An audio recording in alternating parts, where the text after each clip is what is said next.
నమస్తే. Welcome to Andhraprabha. నేను లక్ష్మి.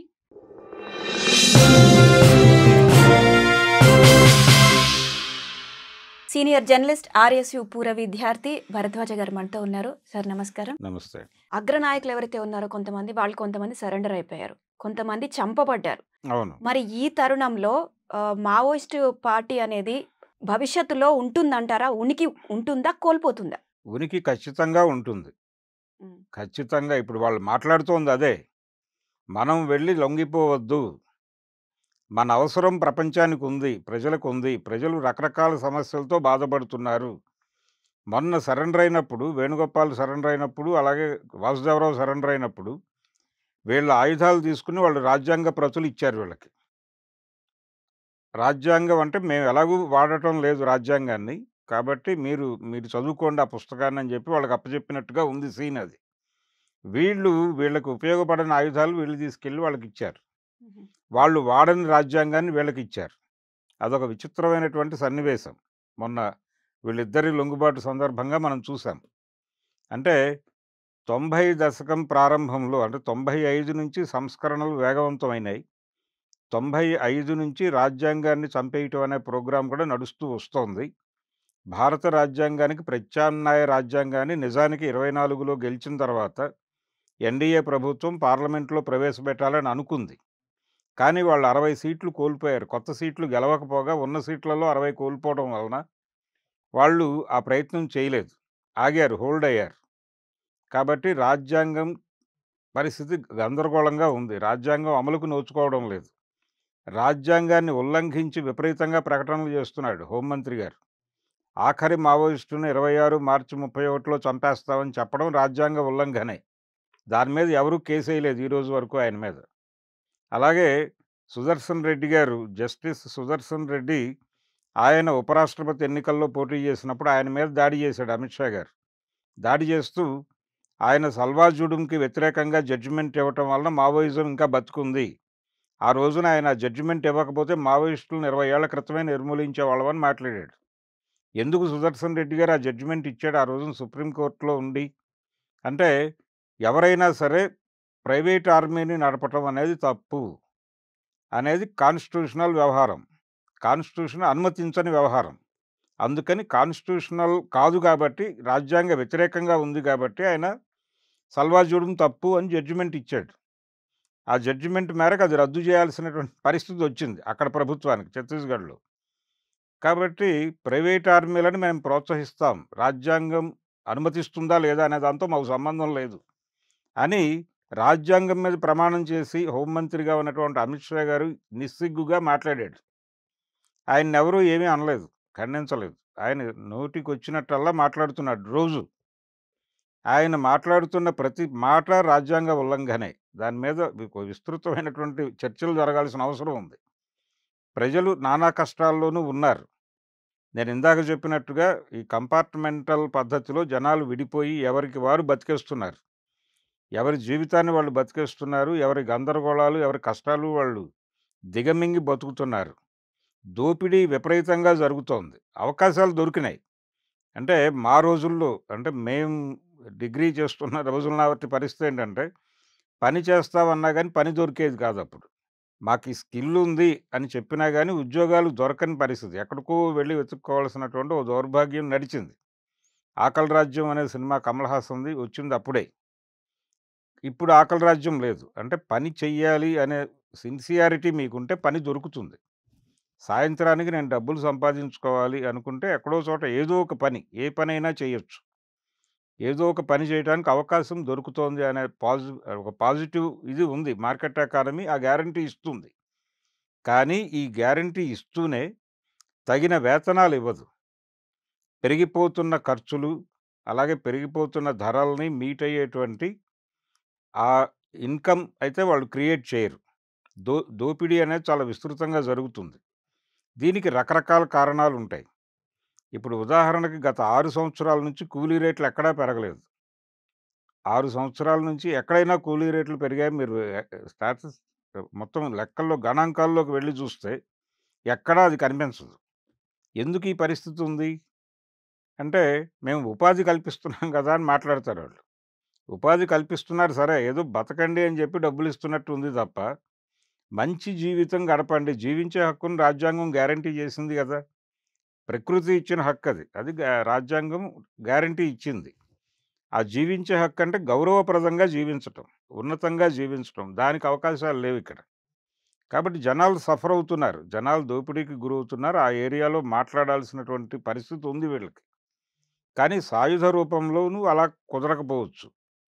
ఇంకో పద్ధతిలో ఆ జనంతో మింగిలయ్యి వాళ్ళతో మాట్లాడటం అనే కార్యక్రమం చేసి, ఈ జనాల్లోకి వాళ్ళ ఆలోచనా విధానాలను తీసుకెళ్ళి, కొత్త ఏరియాల్లో కొత్త సమస్యల్ని అడ్రెస్ చేస్తూ, వాళ్ళొక బేస్ నిర్మించుకోవాల్సిన అవసరం ఉంది. అయితే మల్లోజుల వేణుగోపాల్ కానివ్వండి, లేదంటే తక్కెళ్ళపల్లి వాసుదేవ్ గారు కానివ్వండి, వీళ్ళిప్పుడు ఆయుధాలను తీసుకెళ్ళి సరెండర్ చేశారు. ప్రజల్లో కలిసిపోయి పాలకుల్ని ప్రశ్నించే గొంతుగా మారతామని అంటున్నారు. అంటున్నారు. సో, ఇక్కడ ఇప్పుడు ఆయుధాలని సరెండర్ చేయడాన్ని మీరెందుకు తప్పుపడుతున్నారో అర్థం కావట్లేదు. అంటే ఆయుధాలు సరెండర్ చేయటం అనేది అసలు సాయుధ పోరాట విరమణ అనే మాట మీరెందుకనాలి? మీరసలు ఏమీ మాట్లాడకుండా సైలెంట్‌గా మీరున్న ప్రాంతం నుంచి ఇంకో ప్రాంతానికి రిట్రీట్ అయిపోవచ్చుగా. అక్కడ సఫర్ అవుతున్నారు మీరు. జనాలు ఇబ్బంది పడుతున్నారు. ఆ జనాలతో మీరుండండి. కానీ ఎలా పని చేయాలో అలా పని చేయండి. పని విధానం మార్చుకోండి. శత్రువుకి దొరకకుండా చూసుకోండి. అంతే తప్ప ఇప్పుడు ఆయుధాలు అప్పజెప్పేసి మేము జనంతో పని చేస్తామని చెప్తున్నారు గానీ అది సాధ్యమా?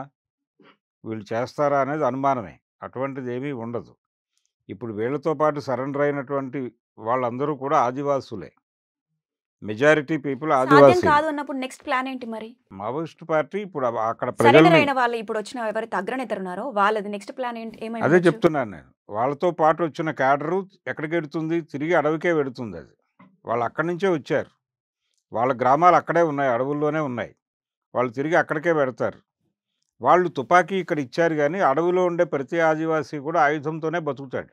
హ్మ్. ఏదో పద్ధతిలో వాళ్ళకి ఆయుధం అవసరం. తుపాకీ అక్కర్లేకపోయినా ఒక గొడ్డలైనా దగ్గర పెట్టుకుని గానీ అడవిలోకెళ్ళరాళ్ళు. హ్మ్. రకరకాల ప్రమాదాలు జరుగుతూ ఉంటాయి వాళ్ళకి. ఆ ప్రమాదాల నుంచి తమని తాము కాపాడుకోవటానికి ఆయుధంతోనే ఉంటారు.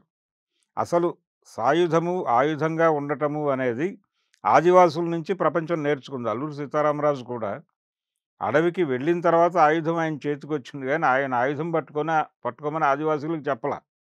ఆయుధం పట్టుకోమని ఆదివాసీలకు ఎవరు నేర్పక్కర్లేదు. వాళ్ళు సాయుధులై ఉంటారు నిరంతరం. అలాగే 7% ఉన్నారు వాళ్ళ జనాభా. వాళ్ళు నిరంతర పోరాటంలోనే ఉంటారు. వాళ్ళకి కొత్తగా పోరాటాలు వీళ్ళు వెళ్ళి నేర్పక్కర్లేదు. వాళ్ళ దగ్గర నుంచి వీళ్ళు నేర్చుకున్నారు నిజానికి. కాబట్టి వీళ్ళందరూ వెనక్కి వెళ్ళిపోతారు. వీళ్ళు వ్యక్తులుగా మిగిలిపోతారు. ఈ మిగిలిపోయిన వాళ్ళు ఇంకేదో యాక్టివిటీలోకి వెడతారు. జనంతో ఉంటాము అని వీళ్ళు చెప్తున్నారు గానీ, ఉంటారు అనేటువంటి పరిస్థితి అంటే తమని తాము సేవ్ చేసుకోవటానికి, ఒక ఆర్గ్యుమెంట్ బిల్డ్ చేయటానికి మాట్లాడుతున్నటువంటి మాటలవి. నిన్న ప్రసాదరావు గారు మాట్లాడిన దానిలో ఒక నిజాయితీ కనిపించింది. అంటే నేను అనారోగ్యంతో బయటకొచ్చేస్తున్నాను అన్నాడాయన. అలాగే పార్టీ లైన్‌ని నేను విభేదించటం లేదు అన్నాడు. బయటకొచ్చిన తర్వాత నేనున్నటువంటి ప్రాంతంలో ఏదైనా ఇష్యూస్ వస్తే అడ్వైజ్ చేస్తాను. జనాలెవరైనా నా దగ్గరకొస్తే నడిపించే ప్రయత్నం చేస్తాను నాకున్న పరిమితుల్లో అని చెప్పాడాయన. ఆయన కూడా జనాన్ని వదిలేస్తానని చెప్పలా. లైన్‌ని వదిలేస్తున్నాను అని కూడా చెప్పలా. సంజీవ్ కూడా అదే చెప్పాడు. సంజీవ్ కూడా లొంగిపోయినప్పుడు అదే చెప్పాడు. నేను లీగలైజ్ అవుతున్నాను అని అనుకుంటున్నాను అని చెప్పాడాయన. పార్టీ లీగలైజ్ కావాలి అనే ప్రతిపాదన చాలామంది చేస్తున్నారు. కానీ లీగలైజ్ అయితే బతుకుతుందా అనేది ఒక ప్రశ్న. ఇప్పుడు చాలామంది పార్టీ బయటకొచ్చేయాలని కోరుతున్నారు. పార్టీ నే అంటే సాయుధ పోరాట విరమణ ప్రకటించి బయటకొచ్చేస్తే మంచిది గదా! అని మాట్లాడుతున్నారు. బానే ఉంది. కానీ వీళ్ళందరూ పార్టీ మీద దుమ్మెత్తి పోస్తున్నారు. మీరు ఆయుధాలు ఎందుకు వదలరు? మీకు ఇదేమిటి? ఆ పట్టుదల ఏమిటి? సాయుధ పోరాట విరమణ అని లీగలైజ్ అవ్వచ్చు గదా! అని మాట్లాడుతున్నారు చాలామంది మేధావులు. వీళ్ళ మీద దెబ్బలాడుతున్నారు సరే. చంపేస్తున్న వాడితో మాట్లాడరేంటి వీళ్ళు? చంపేస్తూ, లొంగుబాట్లు ప్రోత్సహిస్తూ పార్టీని డ్యామేజ్ చేస్తున్నటువంటి ప్రభుత్వంతో ఎందుకు మాట్లాడరు? ఎందుకు మీరు మావోయిస్టులని టార్గెట్ చేస్తున్నారు? ఎందుకు కార్పొరేట్ల ప్రయోజనం కోసం కార్పొరేట్లకిచ్చిన హామీ మేరకు వీళ్ళని చంపే హక్కెక్కడిది మీకు? ఇలా నువ్వు 26 మార్చి 31కి చంపేస్తాను అని చెప్పి డెడ్‌లైన్ విధించడానికి నీకున్న అధికారం ఏంటి కాన్స్టిట్యూషనల్‌గా? అని చెప్పి ప్రభుత్వాన్ని నిలదీస్తున్న మేధావి ఒకడు కనిపించట్లేదు. కానీ వీళ్ళని మాత్రం నిరంతరం కామెంట్ చేస్తారు. ఎవరిని? మావోయిస్టులని. ఇలా ఒక దుర్మార్గమైనటువంటి పరిస్థితి నడుస్తోంది. ప్రజలు సమస్యలతో ఉన్నంత కాలం మావోయిజం ఉంటుంది. మావోయిజం ఉంటుంది. మావోయిస్టు పార్టీకి ఉనికి ఉంటుంది. శ్రీకాకుళ ఉద్యమాన్ని చంపేశావు అనుకున్నాడాయన. వెంగళరావు గారు ఆ రోజున. అప్పటి రాష్ట్ర కమిటీ మొత్తాన్ని వాళ్ళు ట్రైన్‌లో వస్తున్నారు. పార్టీ కాంగ్రెస్ నుంచి వెనక్కొస్తూ సోంపేట రైల్వే స్టేషన్‌లో దిగారు. ఈ ఇన్ఫర్మేషన్ స్పష్టంగా ఉండి ట్రైన్‌లోంచి దిగిన వాళ్ళని అక్కడే అరెస్ట్ చేశాడు. ఎవరిని? సుబ్బారావు పాణిగ్రాహి ఉన్నాడు. పంచాది నిర్మల గారు ఉంది ఆ రోజు అక్కడ. పంచాది కృష్ణమూర్తి గారు ఉన్నారు. వీళ్ళందరినీ కలిపి పట్టుకొని తీసుకెళ్ళి కాల్చి చంపి నేను శ్రీకాకుళం ఉద్యమాన్ని ఆపేశాను. ఆంధ్రప్రదేశ్‌లో అప్పుడు ఉమ్మడి ఆంధ్రప్రదేశ్. ఆంధ్రప్రదేశ్‌లో నక్సలిజం అనే దాన్ని ముగించేశాను అని వెంగళరావు గారు ప్రకటన చేశాడు. కానీ ఏం జరిగింది? అదేం కాలేదు గదా! ఆ తర్వాత 3 ఏళ్లకే సీఓసీ మొదలైంది. ఆ తర్వాత పీపుల్స్ వార్ ఉద్యమం మొదలైంది. ఇప్పుడు జాతీయ స్థాయిలో మావోయిస్టు పార్టీగా అది ఆవిర్భవించింది. అంతర్జాతీయ స్థాయిలో దాని మీద చర్చలు జరుగుతున్నాయి. ఆ పరిస్థితికి వెళ్ళింది గదా ఆ ఉద్యమం. కాబట్టి ఇప్పుడు కూడా అమిత్ షా గారు ఆ రోజున వెంగళరావు మాట్లాడినట్టే మాట్లాడుతున్నాడు. అయిపోయింది, మేము క్లోజ్ చేసేసామని మాట్లాడుతున్నాడు ఆయన. ఆల్రెడీ మొదలుపెట్టాడు. కానీ అది అలా ముగిసిపోయే వ్యవహారం కాదు. జనాల దగ్గరికి వెళ్ళటంలో పొరపాటు జరిగింది. ఆ పొరపాటు సవరించుకుని వాళ్ళు సమస్యలు ఉన్న ప్రజల దగ్గరికి వెళ్ళి మాట్లాడి ఒక కొత్త వెల్లువ క్రియేట్ చేయటానికి పని చేస్తారు. ఆ పని జరుగుతుంది. మళ్ళీ పార్టీ గురించి ప్రపంచం మాట్లాడుకునే పరిస్థితి వస్తుంది.